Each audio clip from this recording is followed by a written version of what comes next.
안녕하세요. 어언 47번째 만남입니다. 본문 시작하겠습니다.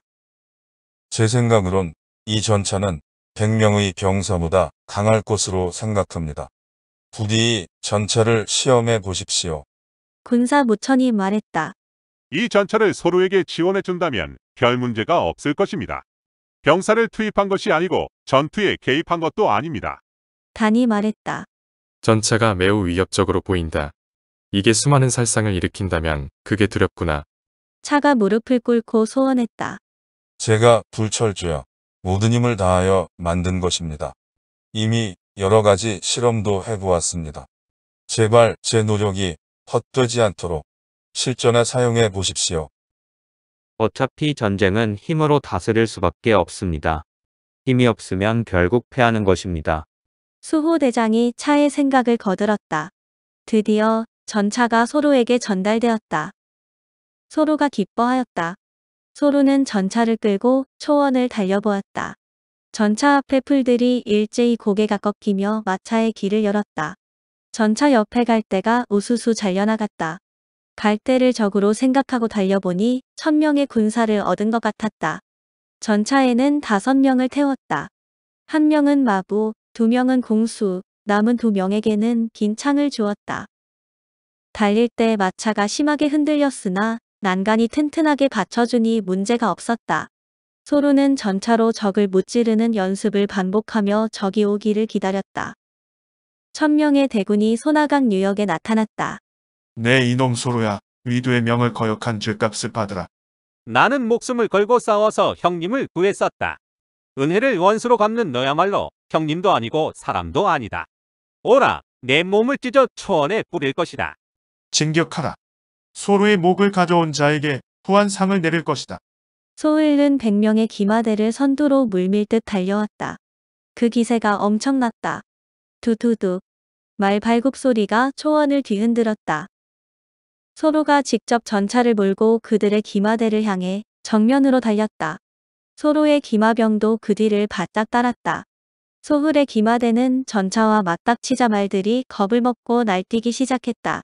전차는 소흘의 기마대 중앙을 뚫고 돌진해 갔다. 달려오던 기마병의 말들이 사방으로 흩어지며 날뛰었다. 소로의 전차는 소흘의 기마대를 빗자루로 쓸 듯 밀고 다녔다. 이어서 전차는 소흘 진영에 밀집된 병사들 한가운데로 뚫고 들어갔다. 전차가 지나간 자리에 적병이 수없이 나둥그러지고 남은 병사들은 혼비백산하여 도망쳐버리니 적의 진영은 무너지고 커다란 구멍이 뚫렸다. 소로의 기마병과 병사들이 뻥 뚫린 적에 상처를 마구 헤집고 들어갔다. 한 번 상처가 난 곳은 건드릴수록 더욱 아프다. 후퇴하라. 후퇴하라. 소흘이 뒤도 돌아보지 않고 도망치며 소리쳤다. 그런 명령이 없어도 병사들은 벌써 뿔뿔이 흩어지고 없었다. 다라산 쪽으로 후퇴하라. 저 괴물이 산에 오르지는 못할 것이다. 소흘이 다라산 기슭에 진용을 갖추었다.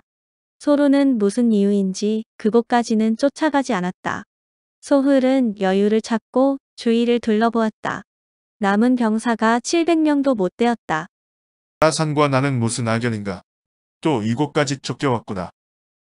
소흘의 패전을 전해 들은 하마지는 즉시 1000명의 병사를 모았다.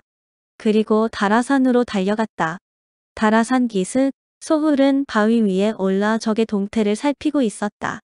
멀리서 대군이 다가오고 있었다. 군사의 숫자로 보나 형태로 보나 소로의 병사는 아니었다. 그렇다면 하마지가 지원군을 보낸 것이다. 소흘은 한숨을 놓았다. 이제 살았구나. 소흘은 다가오는 대군이 하마지의 지원군임을 재차 확인하고 그들을 마중 나갔다. 여기까지 오시느라 수고 많았소. 소로에겐 괴상한 전차가. 닥치시오. 그까지 소로에게 패전하다니. 여봐라. 저 소울의 목을 베어버려라. 실로 순간적인 일이었다. 하마지는 마중 나온 소흘을 간단히 포위하고 목에 칼을 겨누었다. 이게 무슨 짓이오.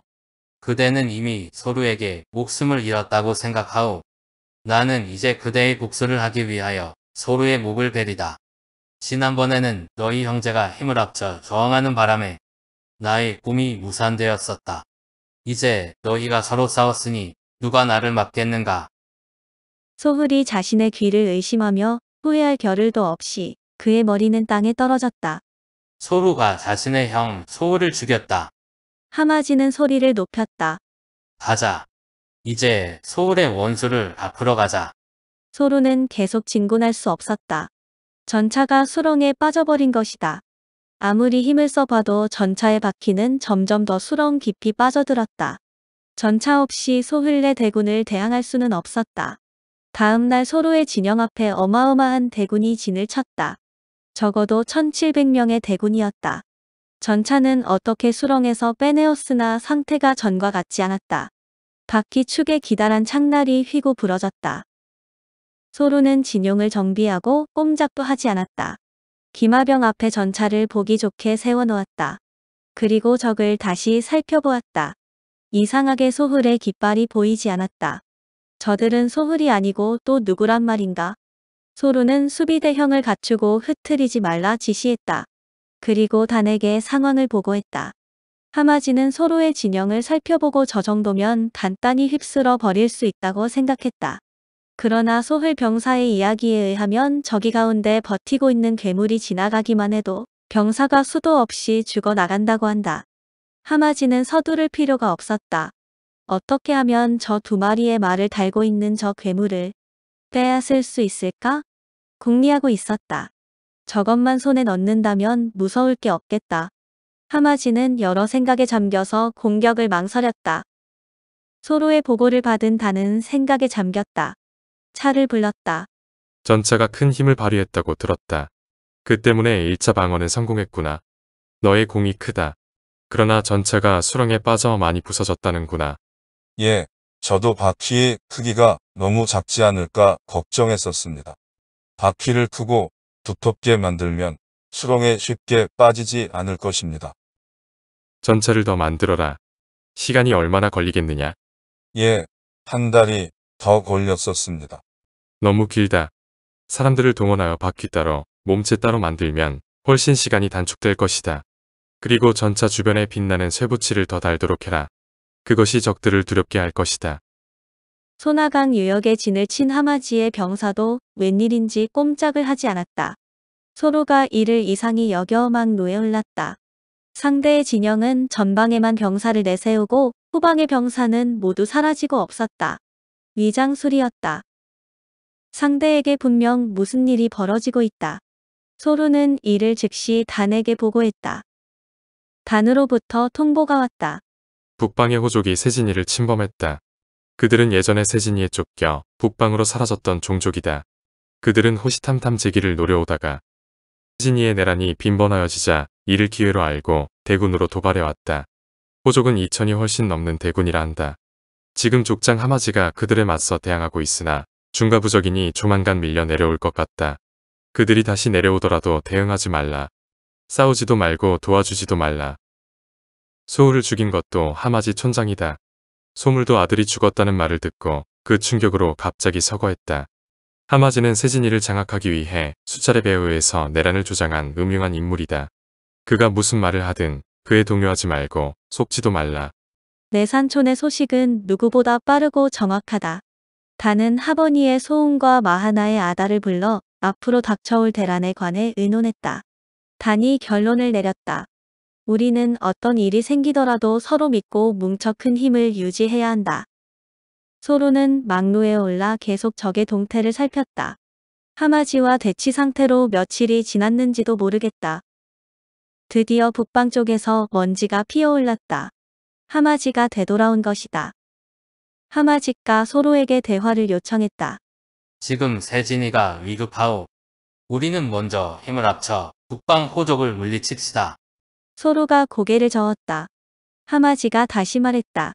너무 걱정할 것은 없어요. 저 앞에 있는 게 뭐요? 전차라고 합니다. 호족은 야만족이요. 저거만 있으면 적을 쉽게 물리칠 수 있어요. 소로가 다시 고개를 저었다.